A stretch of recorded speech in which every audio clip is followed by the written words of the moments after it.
ശ്രീം പ്രകാശൻ ഇപ്പോൾ ഹൈക്കോടതി വിധിയെ എങ്ങനെ കാണുന്നു? പ്രധാനപ്പെട്ട ചില നിരീക്ഷണങ്ങൾ, ചില തീരുമാനങ്ങൾ കോടതിയുടെ ഭാഗത്തുനിന്ന് വന്നിരിക്കുന്നു. ഇരട്ട ജീവപര്യന്തമാണ് കൃത്യത്തിൽ ഏർപ്പെട്ടവർക്ക്. പാർട്ടിയുടെ പ്രധാനപ്പെട്ട ആ, നേതാവായിരുന്ന കുഞ്ഞനന്തൻ മരിച്ചിട്ടും കുഞ്ഞനന്തനുള്ള ശിക്ഷയിൽ ഇളവില്ല. പിഴ ശിക്ഷ കുഞ്ഞനന്തന്റെ കുടുംബത്തിൽ നിന്ന് ഈടാക്കണമെന്നാണ് കോടതി പറഞ്ഞിരിക്കുന്നത്. ഈ വിധിന്യായത്തിൽ പുതിയതായി എന്തെങ്കിലും ഉണ്ട് എന്ന് പറയാൻ കഴിയില്ല. വിചാരണ കോടതി നടത്തിയ കണ്ടെത്തലുകളെ പൂർണ്ണമായും ശരിവെക്കുകയാണ് ഈ വിധിന്യായത്തിലൂടെ കോടതി ചെയ്തിട്ടുള്ളത്. അതിൽ 2 പേർക്ക് നേരത്തെ ശിക്ഷയില്ലാത്തവർക്ക് ശിക്ഷയിൽ ഉൾപ്പെടുത്തുകയും അതുപോലെ തന്നെ 6 പേരുടെ ശിക്ഷാ വിധിയിൽ ചെറിയ ചില മാറ്റങ്ങൾ വരുത്തുകയുമാണ് ഈ വിധിയിൽ ഉണ്ടായത്. എന്നാൽ എന്തായിരുന്നു രമ ഈ അപ്പീലിൽ ആവശ്യപ്പെട്ടത്? മോഹനൻ മാഷ കേസിനകത്ത് നിന്ന് ഒഴിവാക്കിയത് ശരിയല്ല, ഉൾപ്പെടുത്തണം. അതുപോലെ തന്നെ ആവശ്യപ്പെട്ടിരിക്കുന്ന കാര്യം എന്താ? നേരത്തെ വിട്ടയച്ചിരിക്കുന്ന 22 പേരെ കൂടി കുറ്റവാളികളായി പ്രഖ്യാപിക്കണം. അവർക്കെല്ലാം തന്നെ വധശിക്ഷ കൊടുക്കണം. ഇത് അപൂർവങ്ങളായ ഒരു കേസായിട്ട് പരിഗണിക്കണം. ഇതെല്ലാം അതുപോലെ ഗൂഢാലോചന കേസിൽ ആളുകളെല്ലാം ശിക്ഷിക്കണം. ഈ കേസിനകത്ത് വന്നിരിക്കുന്ന ഏറ്റവും പ്രധാനപ്പെട്ട ഒരു വിധി പൂക്കടയിൽ നടന്നു. CPM-ഉമായിട്ടുള്ള ബന്ധം സ്ഥാപിക്കാൻ വേണ്ടി അവർ പറഞ്ഞിരിക്കുന്ന ഒരു കാര്യം, പൂക്കടയിൽ വെച്ച് മോഹൻ മാഷും അതുപോലെ CH അശോകനും ഉൾപ്പെടെയുള്ള ആളുകൾ ഈ കേസിനകത്ത് ഗൂഢാലോചന നടത്തുന്ന കാര്യം കണ്ടുവെന്നാണ്. എന്നാൽ വിധിയിൽ പറഞ്ഞിരിക്കുന്ന കാര്യം എന്താ? ഈ ഗൂഢാലോചന തികച്ചും ഉണ്ടാക്കപ്പെട്ട ഒന്നാണ്. ഈ ഗൂഢാലോചനയിൽ മാത്രമല്ല, ഇതുമായി ബന്ധപ്പെട്ടുകൊണ്ട് അന്വേഷിച്ച DYSP അദ്ദേഹം ഈ കേസിൽ പ്രതികളെ ശിക്ഷിപ്പിക്കുന്നതിന് വേണ്ടി അന്യായമായ നിലക്ക് തെളിവുകൾ ഉണ്ടാക്കുകയായിരുന്നു. ജോസ് ചെറിയാനെയും അതുപോലെ തന്നെ RMB പ്രവർത്തകനായിട്ടുള്ള പ്രമോദിനെയും അന്ന് മഹസർ സാക്ഷിയായിട്ട് ഒപ്പിട്ടിരിക്കുന്ന പോലീസുകാരനെയും അവർക്കെതിരെ വിചാരണ നടത്തണം എന്നുള്ള കാര്യം വിധി പ്രസ്താവിച്ചിരിക്കുകയാണ്. എന്ന് പറഞ്ഞാൽ CPM-നെ പ്രതികരിക്കുന്നതിന് വേണ്ടിയിട്ട് ഇല്ലാത്ത തെളിവുകൾ ഉണ്ടാക്കുന്നതിന് വേണ്ടിയാണ് പ്രോസിക്യൂഷനിലെ ഈ ഉത്തരവാദപ്പെട്ട പോലീസുകാർ ശ്രമിച്ചത് എന്നുള്ളതാണ് കോടതിയുടെ കണ്ടെത്തൽ. ആ നിലയ്ക്ക് CPM-ന് ഈ ഗൂഢാലോചനയിൽ പങ്കില്ലെന്ന് മാത്രമല്ല, ഗൂഢാലോചന രാഷ്ട്രീയമായിട്ട് CPM-നെതിരെ ഉണ്ടാക്കപ്പെട്ട ഒന്നാണ് എന്ന് കൂടി ഈ ഇതിനകത്ത് വന്നിരിക്കുന്നു. പുതുതായി പ്രതി ചേർക്കപ്പെട്ട 2 പേർ CPM-ന്റെ പ്രാദേശിക നേതാക്കളല്ലേ ശ്രീ എം പ്രകാശൻ? അപ്പോൾ അവർ നിരപരാധികളാണ് എന്ന് പാർട്ടി വിശ്വസിക്കുന്നുണ്ടോ? അല്ല, ഇതിലെന്താണെന്ന് പറഞ്ഞാൽ ഇപ്പോ ഈ ഞങ്ങള് ചന്ദ്രശേഖരൻ വധവുമായി ബന്ധപ്പെട്ട് ആദ്യമേ എടുത്തൊരു നിലപാടുണ്ട്.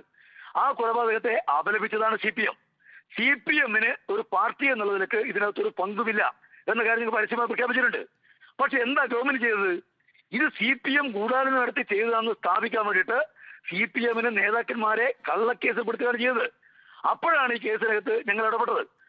അതിന്റെ ഭാഗമായിട്ടാണ് കോഴിക്കോട് ജില്ലാ സെക്രട്ടറി മോഹൻ മാഷി കേസ് വന്നത്. അദ്ദേഹം ആ സമയത്ത് ഞങ്ങളുടെ പാർട്ടി കോൺഗ്രസുമായി ബന്ധപ്പെട്ട ഒരു പരിപാടിക്കകത്ത് പതാക ജാഥയുമായിട്ട് വരികയാണ്. അദ്ദേഹം പ്രസംഗിക്കുകയാണ്. ആ പ്രസംഗത്തിന്റെ വീഡിയോ ഉൾപ്പെടെ കോടതിയിൽ ഹാജരാക്കിയല്ലോ. അങ്ങനെയാണല്ലോ അദ്ദേഹത്തെ വിട്ടയച്ചത്.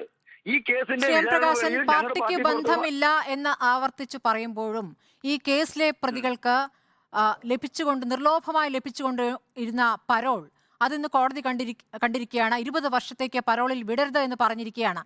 ഈ 11 പ്രതികൾക്ക് 2013 ദിവസമാണ് പരോൾ ലഭിച്ചത്. കേട്ടിട്ടുള്ളതാണ്? ഏതെങ്കിലും പ്രതികൾക്ക് ഈ രൂപത്തിൽ പരോൾ ലഭിക്കുന്ന കേട്ടിട്ടുള്ളതാണ്? ജയിലിൽ അവർക്ക് ലഭിച്ചിരുന്ന ഇളവുകൾ എന്താണ് എന്നത് മാധ്യമങ്ങളുടെ പുറം ലോകം അറിഞ്ഞതല്ലേ? പ്രതികളുടെ വിവാഹങ്ങളിൽ പാർട്ടിയുടെ പ്രധാനപ്പെട്ട നേതാക്കൾ പങ്കെടുത്ത് നമ്മൾ കണ്ടതല്ലേ? കുഞ്ഞനന്തന് അവസാന യാത്രാമൊഴി എങ്ങനെ കൊടുത്തു എന്നത് കണ്ടതല്ലേ? കുഞ്ഞനന്തന്റെ കുടുംബം ഇപ്പോൾ കുഞ്ഞനന്തൻ മരിച്ചു കഴിഞ്ഞിട്ടും ശിക്ഷയിൽ ഇളവില്ല എന്നുള്ളതാണ്. പിഴ നൽകണം കുഞ്ഞനന്തന്റെ കുടുംബം.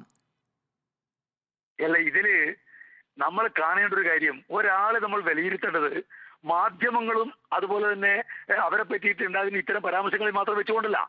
കുഞ്ഞനന്തൻ മരിക്കുന്ന കാലത്ത് ഞങ്ങളുടെ പാർട്ടിയുടെ ഏരിയ കമ്മിറ്റി അംഗമാണ്. അദ്ദേഹം ഒരു കൊടും ക്രിമിനലാണെന്ന് സ്ഥാപിക്കാൻ രാഷ്ട്രീയ നേതാക്കൾക്ക് താല്പര്യം ഉണ്ടാവും. അത് ഇവർ കോടതിയിൽ വിധി ഉപയോഗിക്കുന്നുണ്ടാവും. പക്ഷെ അദ്ദേഹം എത്രമാത്രം രാഷ്ട്രീയ രംഗത്തും സാമൂഹിക രംഗത്തും അറിയപ്പെടുകയും സ്നേഹിക്കപ്പെടുകയും ചെയ്തു, അതാ നാട്ടിലുള്ളവർക്ക് അറിയാവുന്ന കാര്യമാണ്. ഇവിടെ ഇപ്പോ കോൺഗ്രസിനും BJP-ക്കും ഒക്കെ തന്നെ സ്ഥാപിക്കേണ്ടത് CPM-കാർ എന്തോ കുറ്റവാളികളാണ് സ്ഥാപിക്കാനാണ്. ഞാൻ ചോദിക്കട്ടെ, ഈ കേരളത്തിൽ 600-ലേറെ ആളുകൾ കൊല്ലപ്പെട്ട പാർട്ടിയെ CPM. കണ്ണൂർ ജില്ലക്കകത്ത് 245-ലേറെ ആളുകൾ കൊല്ലപ്പെട്ടിട്ടുണ്ട്. കണക്കുകളൊക്കെ ഉണ്ട്. ഇത് വെറും ഒരു രാഷ്ട്രീയ കൊലപാതകമല്ല എന്നാണ് കോടതി ഇന്ന് വിധി ന്യായത്തിൽ പറഞ്ഞിരിക്കുന്നത്. ശ്രീ എം പ്രകാശൻ, നമുക്കിന്ന് ഈ വിധിയുമായി ബന്ധപ്പെട്ടുള്ള പ്രതികരണങ്ങളാണ് വേണ്ടത്. കണക്കുകൾ എടുക്കുകയാണെങ്കിൽ താങ്കൾക്ക് ഒരുപാട് കണക്കുകളുണ്ടെന്ന് അറിയാം, അത് ഞാൻ സമ്മതിക്കുന്നു. പക്ഷേ ഏതൊക്കെ ഘട്ടങ്ങളിൽ പാർട്ടി പ്രതികളെ സഹായിച്ചു എന്നുള്ളത് നമ്മൾ കണ്ടിട്ടുള്ള കാര്യമാണല്ലോ. പാർട്ടി ആദ്യം ഈ പ്രതികൾക്ക് ഒളിത്താവളം പാർട്ടി ഗ്രാമത്തിൽ ഒരുക്കിയിരുന്നു. പിന്നീട് ഇവർക്ക് ലക്ഷങ്ങൾ മുടക്കി നിയമസഹായം നൽകുന്നു.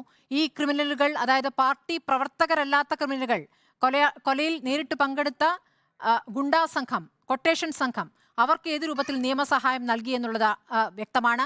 ജയിലിൽ കൊട്ടേഷൻ സംഘങ്ങൾക്ക് പരിധി കടന്ന് പരോൾ നൽകിയതിന്റെ കണക്ക് സഭയിൽ തന്നെ മുഖ്യമന്ത്രി സമ്മതിക്കുന്നു എത്ര ദിവസമെന്ന്. അതൊക്കെ വെറുതെ പറയുന്ന കാര്യമാണ്. ഇപ്പൊ പരോൾ നൽകുന്നതിന് കൃത്യമായ ജയിൽ വ്യവസ്ഥകളുണ്ട്. ഇവിടെ ഇപ്പോ പരോൾ കൊടുക്കുന്ന ഗവൺമെന്റ് ഒന്നും അല്ലല്ലോ. പരോൾ കൊടുക്കുന്നത് അതിനാവശ്യമായ ഒരു ഔദ്യോഗിക സംവിധാനമല്ലേ. പരോൾ കൊടുക്കുന്നതിന് കൃത്യമായ നിയമമുണ്ട്. ഔദ്യോഗിക സംവിധാനങ്ങളെ ഭരിക്കുമ്പോൾ എങ്ങനെ ദുരുപയോഗം ചെയ്യുന്നതിന്റെ ഉദാഹരണമല്ലേ പരോൾ ലഭിച്ചത്? ഏത് രൂപത്തിലാണ്, എത്ര ദിവസം കൊടുത്തു എന്നുള്ളതിന്റെ കണക്കുകൾ സഭയിൽ തന്നെ മുഖ്യമന്ത്രി പറഞ്ഞു. അല്ല, രാജ്യത്ത് ഈ കേരളത്തിലേക്ക് ജയിലുകളിൽ കൊലപാതക കേസിൽ ജയിലിൽ കിടക്കുന്ന നിരവധി ആളുകളുണ്ട്. ഈ കൊട്ടേഷൻ സംഘങ്ങളൊക്കെ കുടുംബം കെട്ടിപ്പടുത്തത് ഈ പരോൾ കാലയളവിലാണ്. അവർക്ക് വിവാഹം നടന്നു, കുട്ടികളുണ്ടായി. അതൊക്കെ നടക്കുന്ന അതൊക്കെ ഇപ്പൊ ഏതെങ്കിലും ആളുകളെ സംബന്ധിച്ച് ശരിയാണെന്നുള്ളത് അതിന് ന്യായീകരിക്കേണ്ട കാര്യം ഞങ്ങൾക്കില്ല. ഞങ്ങളുടെ പാർട്ടി പ്രവർത്തകമാണ്. ഇപ്പൊ കോഴിക്കോട് ജില്ലാ സെക്രട്ടറിയാണ് മോഹൻ മാഷ്. മോഹൻ മാഷ്ക്ക് ഈ സംഭവത്തിനകത്ത് യാതൊരു പങ്കുമില്ല. പക്ഷെ അദ്ദേഹം എത്ര ദിവസക്കാലം ജയിലിൽ കിടന്നു നിങ്ങൾക്കറിയാലോ. എത്രയോ മാസങ്ങൾ അദ്ദേഹം ജയിലിൽ കിടന്നു. അദ്ദേഹത്തിന് മനുഷ്യാവകാശമില്ലേ? കേസിനകത്ത് യാതൊരു പങ്കുമില്ലാത്ത, പ്രതിയല്ലാത്ത ഒരാള് ഈ ഗവൺമെന്റിന്റെ മാത്രം തീരുമാനമനുസരിച്ച് ഒരുപാട് കാലം ജയിലിൽ കിടന്നല്ലോ. CH അശോകൻ. ഞാൻ ചോദിക്കട്ടെ, ഇവിടെ സർവീസ് ജീവനക്കാരുടെ ഫോൺ രേഖകൾ ലഭ്യമാക്കുന്നില്ല എന്ന് അന്വേഷണ ഉദ്യോഗസ്ഥൻ തന്നെ നിസ്സഹായനായി പ്രതികരിച്ചിട്ടുണ്ട്. അല്ല, അന്വേഷണ ഏജൻസിയെ പറ്റിയാണ് ഇപ്പോ DYSPക്കെതിരെ കേസെടുക്കണമെന്ന് പറഞ്ഞ ഇപ്പൊ ആരാ? അന്നത്തെ പ്രധാനപ്പെട്ട അന്വേഷണ ഉദ്യോഗസ്ഥനാണല്ലോ ജോസ് ചെറിയാൻ. അദ്ദേഹം മാത്രം DYSP ആണ്. അദ്ദേഹത്തെ വിചാരണ ചെയ്യണമെന്ന് ഇപ്പോ കോടതി പറഞ്ഞിരിക്കുകയാണ്. അത് ചെറിയ കാര്യമാണോ?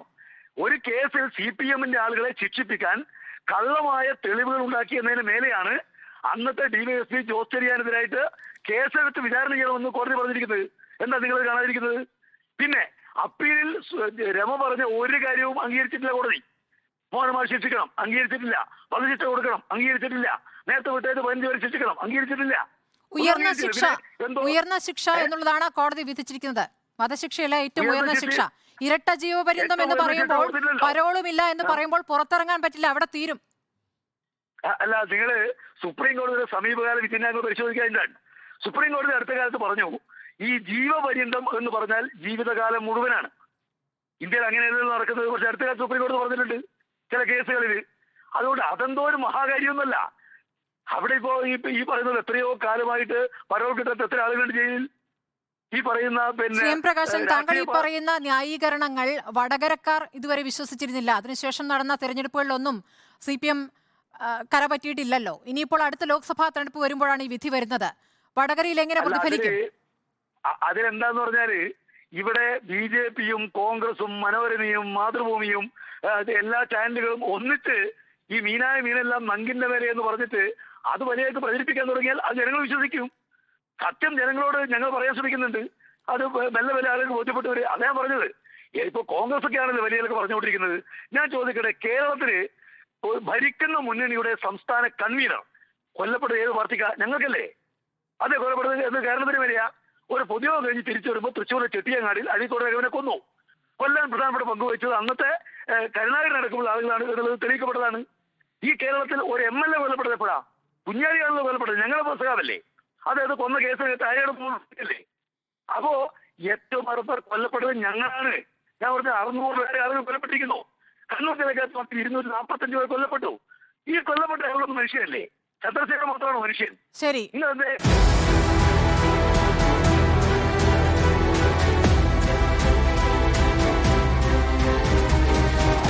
ഡിബേറ്റ് വിത്ത് സ്മൃതി പരുത്തിക്കാട്.